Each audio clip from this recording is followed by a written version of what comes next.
Agora vamos a Belo Horizonte conversar com o Bob Faria. Amanhã tem um jogaço decisivo pela Libertadores. Posso chamar assim já esse Vasco e Cruzeiro, este Cruzeiro e Vasco de amanhã? Bob, bem-vindo ao Seleção. Boa tarde, pessoal. Eu acho que dá para ser pelos resultados da primeira rodada, né? Como o Vasco e o Cruzeiro perderam na primeira rodada, e para o Cruzeiro foi até pior, né? Perdendo fora de casa e para um placar muito amplo, né? Aquele jogo contra o Racing, lá onde o Lautaro Martínez fez 3 gols e tudo mais. Eu acho que é um jogo de recuperação muito importante, né? É fase de grupos, tudo mais, 2 vão se classificar e tudo isso, mas eu acho que é um jogo decisivo porque se perde pontos dentro de casa, aí a situação fica muito complicada, especificamente no caso do Cruzeiro, não, o Vasco está jogando fora. Mas se perde pontos dentro de casa, a situação fica muito complicada. Para o Vasco também, porque seriam 2 derrotas e aí a coisa fica mais complicada ainda, né? Tá aqui o grupo 5 da Libertadores, ó, vamos analisar a situação na véspera do jogo de amanhã.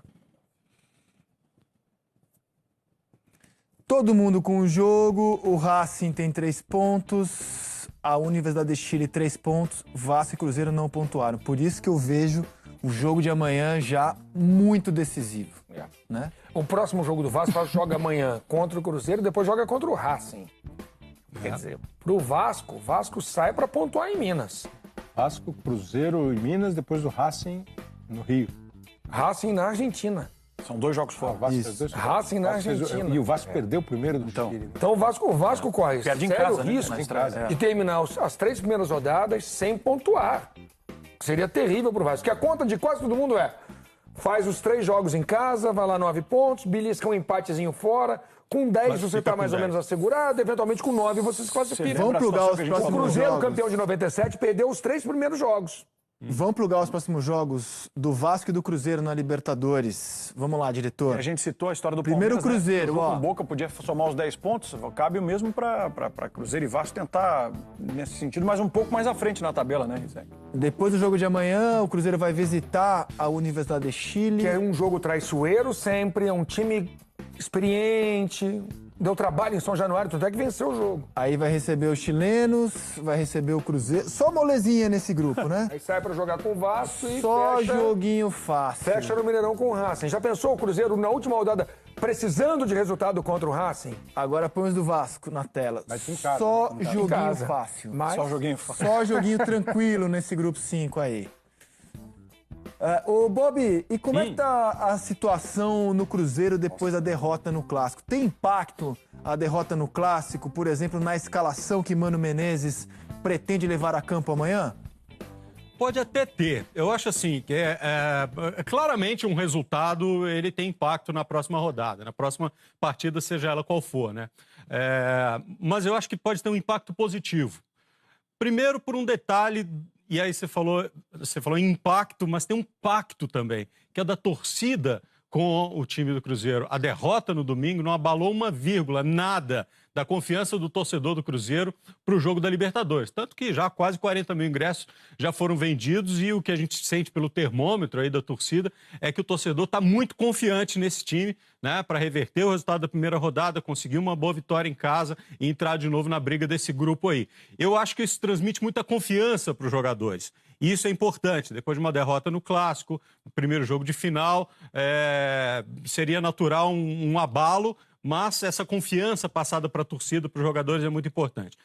Do ponto de vista da modificação do time, pode até ser. Por exemplo, o Cruzeiro, nos poucos momentos que teve dificuldade na temporada, raríssimos momentos que teve até aqui, essas dificuldades apareceram em bola aérea, né? Jogadas de bola aérea. Tanto que tomou 3 gols praticamente em jogadas de bola parada, mas bola pelo alto, no jogo contra o Atlético. Diga. E contra o Racing também, né? Dos Também 3 gols contra do o Racing, o Cruzeiro teve muita dificuldade no jogo aéreo na Argentina. Exatamente. Então, muita gente está dizendo, olha, será que o Mano não pode fortalecer esse jogo aéreo, a parte pelo alto da defesa e tudo mais?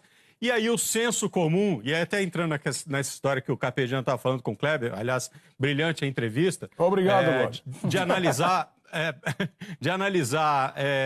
o que está sendo visto e nem sempre aquilo que está acontecendo dentro do grupo, o senso comum diz o seguinte, coloca o Dedé, que é muito bom pelo alto, voltou em grande nível e o Cruzeiro não sofre pelo alto quando ele está em campo. Não é tão simples assim, mas muita gente achando que talvez o Dedé possa aparecer nesse jogo. E a outra possibilidade pode ser até o Sassá, um pouco pela experiência, talvez porque o Raniel, mesmo que ele esteja ganhando muita moral com o torcedor e com o próprio Mano, ainda é um jogador experiente, esse pode ser um jogo um pouco mais difícil. Já no Clássico ele foi basicamente anulado pelo Leonardo Silva e o Sassá está voltando, o Sassá tem uma caixa maior para esse tipo de jogo.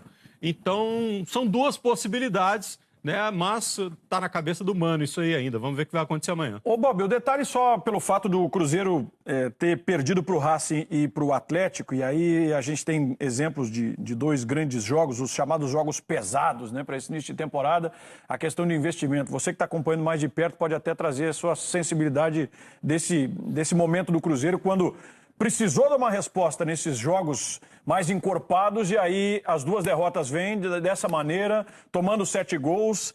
E como é que isso, na sua avaliação, se coloca para que o time imediatamente tenha que dar a resposta? E deixa eu só emendar, porque assim, você começou a falar isso, eu comecei a pensar no Carpegiani. Vê só, né, Bob? Assim, o que o Jader está falando é fato. Né? Cruzeiro, porque o que eu fico pensando assim, do começo da temporada até anteontem, eu ouvi só quase falar bem do Cruzeiro. Sim. O Cruzeiro melhorou, o Cruzeiro está mais assim, o As Cruzeiro grandes está mais forças do assado. futebol brasileiro. É o Cruzeiro, porque o Cruzeiro contratou, porque o Cruzeiro tem elenco. Quantas vezes o Bob aqui, não... Eu lembro que uma vez nós perguntamos, em relação ao ano passado, como é que tá? Não, o Cruzeiro está muito melhor, tal. Se está muito melhor, não é porque ele ganhou um jogo só porque ele ganhou o jogo, é também porque ele ganhou os jogos. Aí chegam esses dois jogos, acontecem as derrotas. Estudiantes, Racing e o Atlético. E o Atlético. Como é que a gente resolve esse negócio, Bob? Eu não acho que mude o conceito, não. O time do Cruzeiro de fato melhorou, continua mas perdeu uns jogos importantes, como disse o Jader.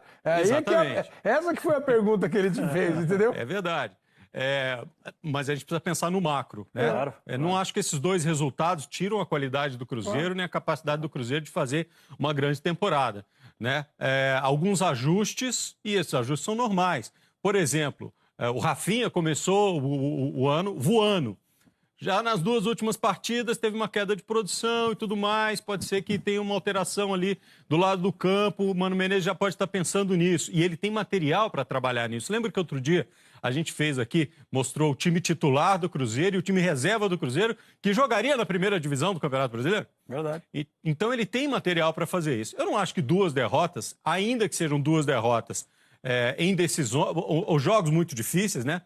Jogar com o Racing na Argentina. E aí teve um fator totalmente fora da curva, assim, um cara que resolveu que era a noite dele, que é um cara genial, muito acima da média. O Martínez fez 3 gols naquela partida. E um clássico contra o Atlético, onde as coisas sempre podem acontecer, elas se equilibram de forma emocional e emotiva, para os dois lados, inclusive. Né? Então não acho que dá para chegar e dizer assim, não, o Cruzeiro de repente virou um time ruim, porque na hora que teve que jogar com dois times realmente grandes e difíceis, sofreu derrotas, né? Eu acho que é um processo e acho que o time vai continuar bem, na minha visão. Cruzeiro parte para cima do Vasco? Creio que sim. Parte para cima do Vasco porque, primeiro, está jogando em casa, com 40 mil pessoas empurrando, precisa desses pontos em casa, essa conta que o Luiz fez aí é perfeita, precisa ter os 9 pontos em casa. Então não pode correr o risco de perder pontos em casa e ter que buscar isso fora.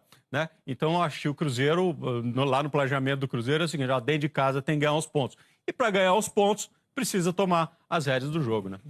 Eu vou falar do Vasco agora, eu não. A repórter Júlia Guimarães acompanhou o último treinamento da equipe carioca antes do jogo de amanhã em Belo Horizonte. Confira. Olá, amigos ligados no Sport TV. O Vasco encerrou hoje pela manhã a preparação para o jogo importante contra o Cruzeiro lá no Mineirão pela Libertadores. A gente pôde acompanhar a reta final do treinamento, só alguns titulares treinando algumas cobranças de falta e os reservas fazendo um trabalho em campo reduzido. E o técnico Zé Ricardo teve uma notícia ruim hoje pela manhã. Um desfalque confirmado no time titular, o meia Giovanni Augusto saiu com problema muscular na coxa esquerda no jogo contra o Botafogo na primeira final do Campeonato Carioca e teve um estiramento muscular grau 2 confirmado. então ele para por cerca de 2 a 3 semanas, perde essas partidas decisivas que o Vasco tem amanhã contra o Cruzeiro e também a grande final do Carioca no próximo domingo contra o Botafogo. É bem provável que o Paulinho seja o titular, retorne ao time titular do Vasco, mas o Evander, que também está recuperado de lesão, assim como o Paulinho, Evander também briga por essa posição. O Vasco precisa muito de um bom resultado no Mineirão, já que perdeu na estreia da fase de grupos da Libertadores aqui em São Januário para a Universidade de Chile por 1 a 0. O Meia Wagner falou na coletiva hoje sobre o jogo de amanhã. A gente vai brigar sim pela vitória, mas se tratando de Libertadores e um jogo fora, é sempre importante pontuar. E vai ser contra uma equipe que as duas tiveram um resultado negativo na primeira partida. Se a gente conseguir trazer nem que seja um pontinho, já vai ser bom pra gente, já vamos dar um passo muito importante. Rizek, essas foram as notícias da manhã do Vasco aqui em São Januário. O time viaja cerca de 2 da tarde para Belo Horizonte. Bom programa para vocês e um abraço.